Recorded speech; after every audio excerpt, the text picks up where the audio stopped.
today is that journey that those soldiers took home. What was it like to come home in 1865 for these men? But to do that, we kind of have to know where they started.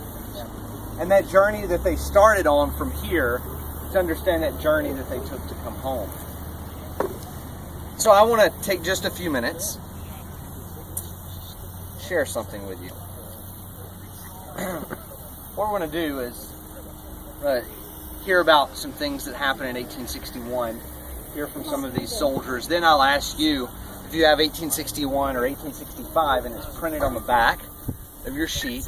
We'll talk about 1861 first, and we'll hear from some of these soldiers from the 5th Alabama. And then when we get to 1865, if you have 1865 on the back, we'll hear from those soldiers as well. First off, let me welcome you here to Chickamauga and Chattanooga National Military Park for the 152nd anniversary of the Battle of Chickamauga. Not only is it the 152nd anniversary of the battle that occurred here, but it's the 150th anniversary of the end of our American Civil War. In April of 1865, we have flags furled. We have arms stacked at places like Appomattox Courthouse in Virginia, or Bennett Place in Durham, North Carolina. Places further to the west, all the way to the summer of 1865. And then finally, this year, on December the 6th of 1865, we have probably the first of several great changes to our Constitution. It's the change that is going to finally answer the question: if this country could be half free and half slave. That's the 13th Amendment to our American United States Constitution. The death of slavery. But before we get there, I want us to think about something. I want you to listen.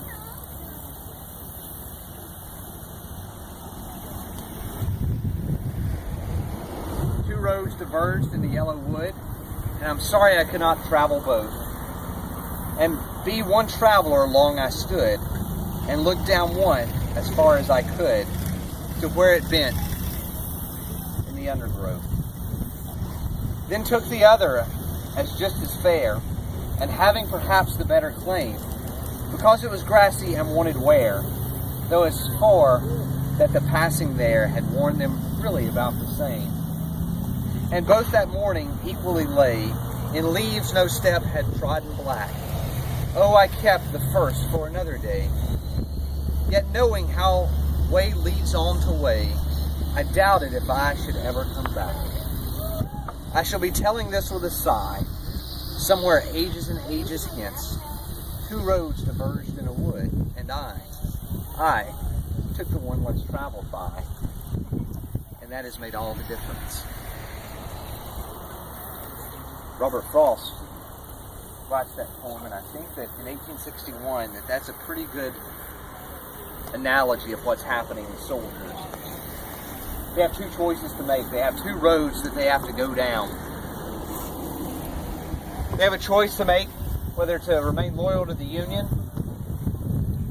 or to go with their states if they're from the South and side with the Confederacy. On this road that you drove in on, and the road that we're standing and sitting near today, soldiers donning gray headed to places far away. Chattanooga, thence to Virginia, to places in Kentucky, and then eventually fighting back over this ground. You see, just as the person in Robert Frost's poem is making that decision and then taking that path, that journey, that road, that they have no idea where it's going to lead them, that adventure, those soldiers left in 1861, stepped out into a world that they had no idea what was coming. And many of those soldiers used this very road that you drove along today to take them to war in 1861. So what could that have been like?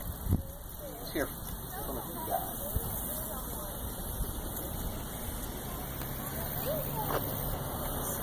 When we marched off to war to form up in Chattanooga in 1861, almost the whole way the road was lined with people coming out to send us off, tell us goodbye. The ladies waving handkerchiefs, coming out with pies and cakes handed to us. Brian, you remember that cake you got handed to you? Yeah, big cake. Me and Harvey shared it on the way in. Really, I grabbed it by the It was handful, this big, put it in my by the time we haversack left, it was too. about that big. He didn't answer Than remarks. anybody else. There was bands playing. It was a big to-do. We were excited. Funny story, some of the men that were kind of reluctant to go off, women offered them dresses to wear. Said, if you can't be a man and go to war, wear this dress. We'd laugh at them and make fun of them, but a few years later, some of us wished we'd stayed home. So those soldiers in 1861 and 1862, for many of the soldiers in this area, had to make that decision to go off to war, or be conscripted to go off to war. So let's hear from some of those soldiers in the 5th Alabama. Who has an 1861? You have an 1861? You mind starting us off? We think now that playing the soldier is a grand thing. But let's see the end of the 12 months. Wonder how we will then like it.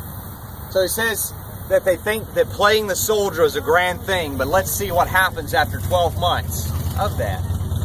You see, many of these soldiers think that going off is kind of bringing up those reminiscences of what grandparents were talking about during the Revolution, and then parents maybe during the Mexican-American War in the 1840s, and they don't want to miss out.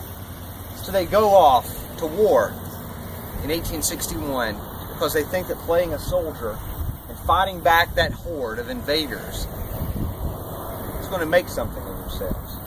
Who else has an 1861? Go ahead. Camp, here the ladies supplied us bountifully with every delicacy, and quite a number of civilians here every afternoon when this was good. So women are bringing delicacies. They're bringing those cakes and pies and meals for soldiers, and they're coming and watching the drill. What's happening on the drill field as these boys are getting ready to go and fight this war.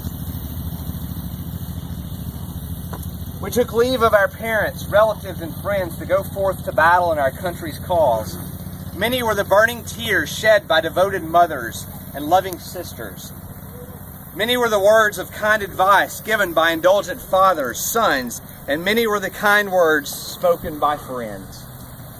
Women would line the roads and they would wave handkerchiefs, and they would come out and they might kiss their sweethearts or their husbands, their fathers, as they marched by to go off to war. They had to choose that road, that path.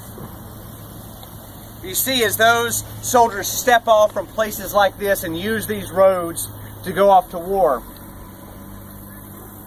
I've heard several sermons before in my lifetime talking about those tombstone dates. There's always a beginning date and an ending date. See, for these soldiers that marched off in 1861, there was an ending date. But there's a dash in between. And that dash between 1862, 63, and 64 is filled with place names. Like Gettysburg, Vicksburg, Shiloh, Antietam, Fredericksburg, Spotsylvania Courthouse, Cold Harbor, Chickamauga, Lookout Mountain, Missionary Ridge, Orchard Knob, Kennesaw Mountain, Pickett's Mill, New Hope Church, Franklin, Nashville, Mill Springs, Perryville, Stones River. 34,000 of those soldiers were killed, wounded, or missing on the very ground you're now sitting on and standing on. In 2.5 days between September the 18th and September the 20th of 1863, 152 years ago to this day, 4,000 soldiers were killed outright on this battlefield. Up to 10,000 plus would eventually die as a result of this battle.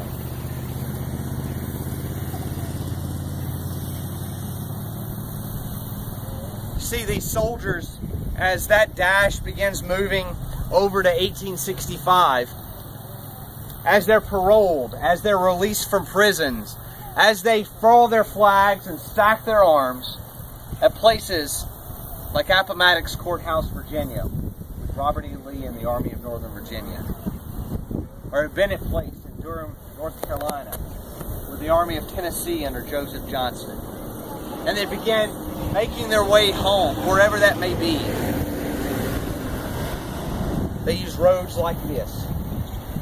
And as they pass through places like Chickamauga, their scene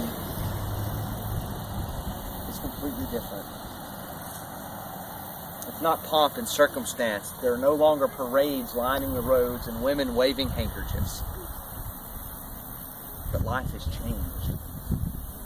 These boys that went off to war in 1861 now come back as hardened men and veterans. Their life never the same.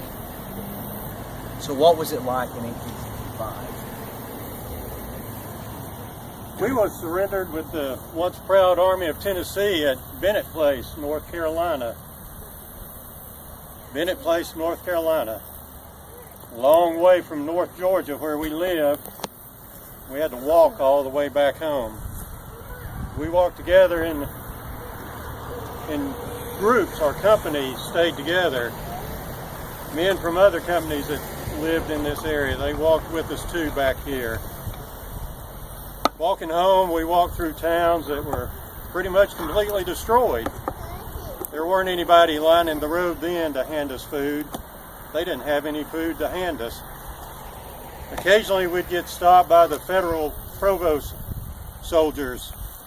They'd want to see our parole, make sure we'd been properly surrendered and taken the oath.